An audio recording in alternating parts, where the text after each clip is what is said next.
המשמעות והמטרות לביצוע רענון מלגזנים, מטרתו שבירת השגרה וחשבון נפש, לפחות אחת לשנה. על פי תקנה 25 לתקנות התעבורה, לא ינהג אדם ברכב שאינו בקיא בהפעלתו. בטיחות בהפעלת מלגזה הוא הבסיס לתקנה זו. מטרה נוספת היא רענון נוהלי הבטיחות במפעל והמלצות לשיפור הבטיחות.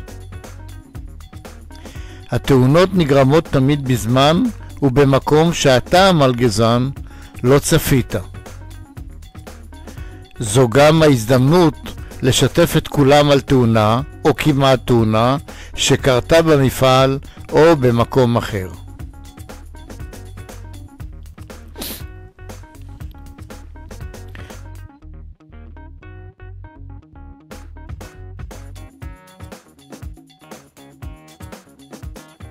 זכור, המלגזה אינה צעצוע, והמפעל אינו מגרש משחקים.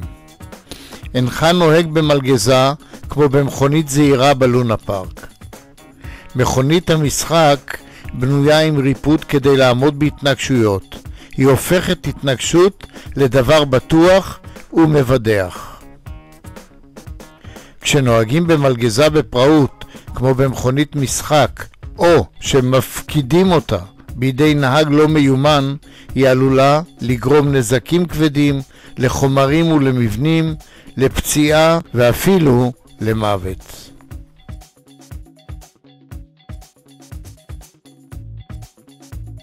מטען המוסב במורד שיפוע, המשטח עלול ליפול בקלות, במיוחד אם צריכים לבצע בלימת פתע. לעולם אין לנסוע קדימה בירידה ממשטח העמסה.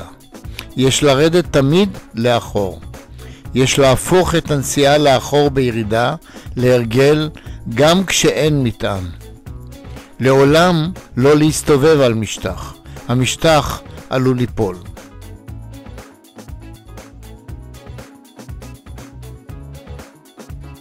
יש לעצור את המלגזה אחרי הירידה מהמשטח ולהביא את המשטח לגובה נסיעה. תאונות רציניות קורות כאשר מסיעים מטען עם מזלג מורם. אם המטען נופל, יש סכנה שהמלגזה תתהפך והנהג עלול להיפגע.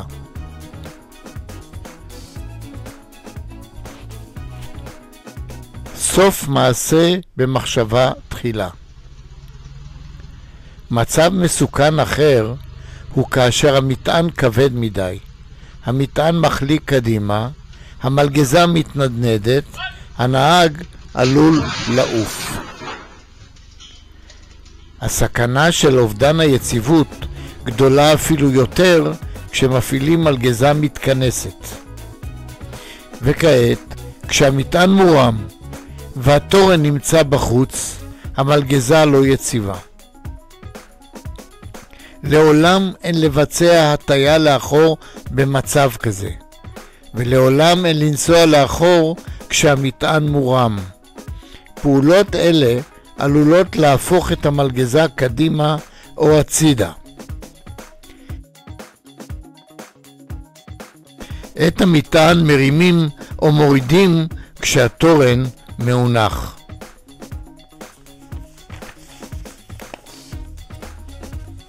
עכשיו אתה יכול להוריד את התורן. למשל, אין להוציא את הראש מהמלגזה בשעת נסיעה.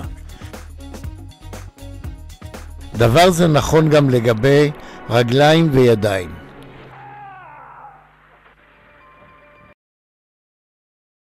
שימו לב תמיד למכשולים או למשטחים משובשים. אם מבחינים במכשול, יש לרדת ולהזיז אותו. אם תפגעו בו, עלול מטענכם או של מלגזן אחר ליפול.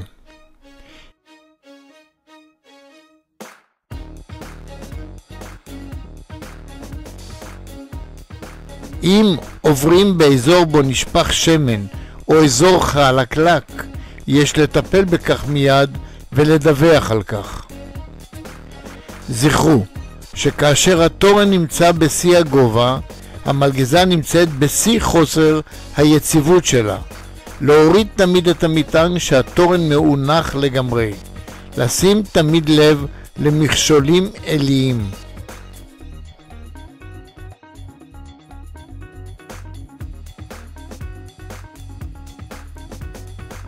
לוודא תמיד שנגררים מיוצבים לפני שמעמיסים אותם, ועלולים לזוז ממקומם.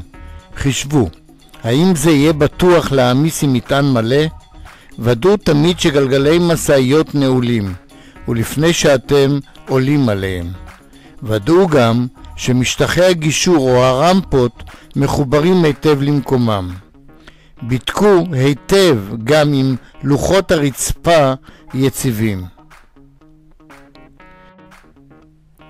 נהג המשאית הזה סבור שהמסע נגמרה והוא יכול לנסוע. אבל איש לא סיפר למפעיל המלגזה על כך. הוא חושב שהמשאית נמצאת שם, והמטען חוסם את ראייתו לגמרי. זה מתכון לאסון.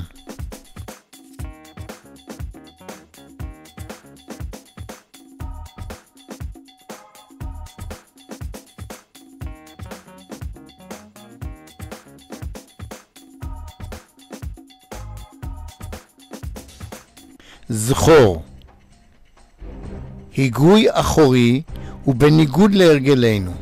ההסתכלות חייבת להתבצע לאחור ובניגוד לכיוון הפנייה. יעיד על כך חלקו הלא צבוע של משקולת המלגזה. עבודה במחסן מלאה הפתעות שמביאות את המלגזן לפעולת שליטה שגויה. מניעה של סכנת תאונה אחת עלולה להביא לתאונה אחרת.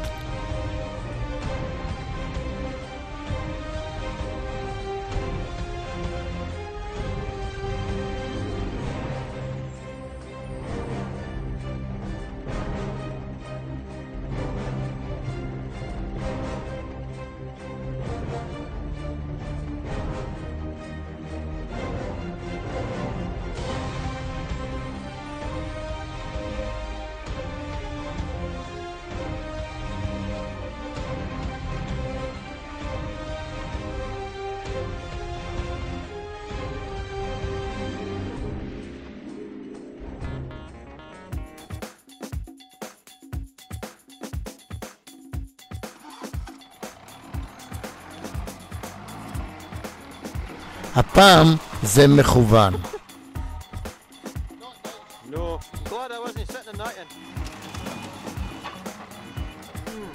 עכשיו לא.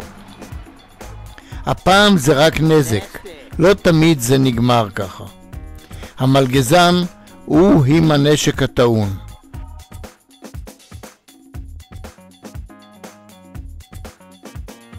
אלו הן התאונות האופייניות במלגזה, שנגרמות בפציעות קשות ולעיתים גם במוות.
בידור עצוב.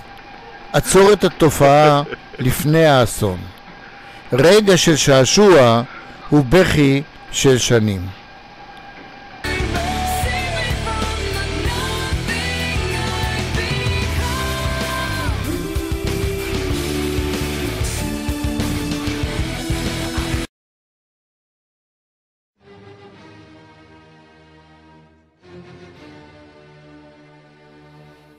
תאונה טיפשית של נהג חסר אחריות גרם למותו של נהג משאית.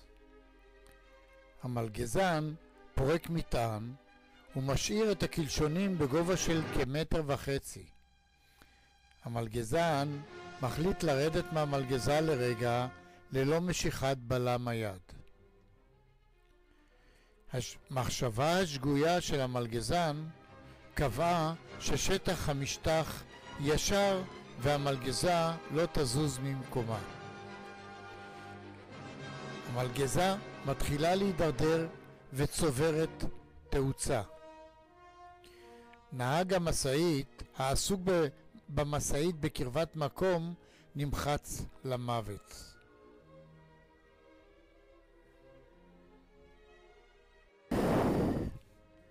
להלן כללי הבטיחות בהבטחת המלגזה. חשוב גם להקנות הרגלים נכונים לנהג ולמפעיל. אין לרדת ממלגזה ללא הבטחת החנייה ומצידה השמאלי של המלגזה. חובה לפרוט לחץ ולהוריד קלשונים לרצפה. יש למשוך את בלם היד ובמידת הצורך להפנות את הגלגלים לצד הדרך.